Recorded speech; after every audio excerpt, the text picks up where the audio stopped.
Tunaendelea sasa.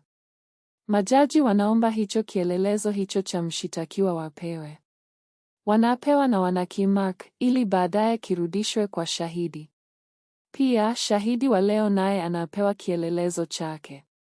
Lissu anasema shahidi, Oktoba 9, 2025, ukiwa unatoa ushahidi, uliambia mahakama kwamba uliajiriwa na jeshi la polisi mnamo Februari 2006. Ni kweli? Kaya anajibu ni kweli.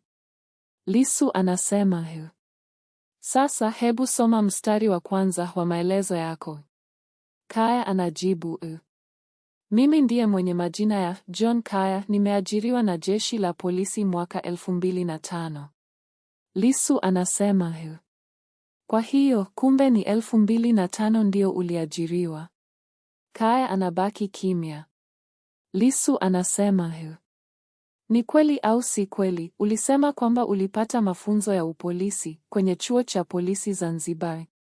Kaya anajibu ni ya kweli. Lissu anasema hayo maelezo yamo kwenye hiyo statement yako ya polisi? Kaya anajibu hayapo.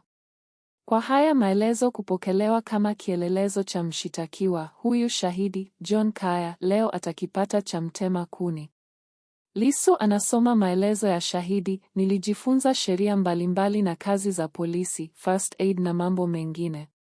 Lissu anasema shahidi, waeleze majaji kama hayo maelezo yamo. Kaya anajibu nimeyapata kwenye vyuo mbalimbali ikiwemo chuo cha polisi Kurasini na Moshi. Lissu anasema chuo cha polisi Zanzibar na uliojifunzia Zanzibar yapo? Kaya anajibu huwezi kuajiriwa na jeshi la polisi bila kujifunza. Kwa hiyo nilienda vyuo vingi. Lissu anasema usitupotezea muda. Kaya anajibu naomba nipewe muda nijieleze.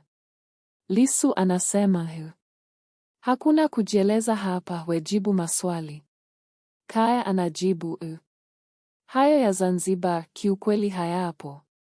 Lissu anasema kwenye ushahidi wako hapa mahakamani, baada ya hayo mafunzo Zanzibar, ulitunukiwa cheti cha Certificate of Competency.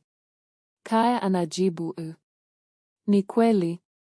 Lissu anasema yapo wapi kwenye maelezo yako? Kaya anajibu waheshimiwa majaji, hayapo.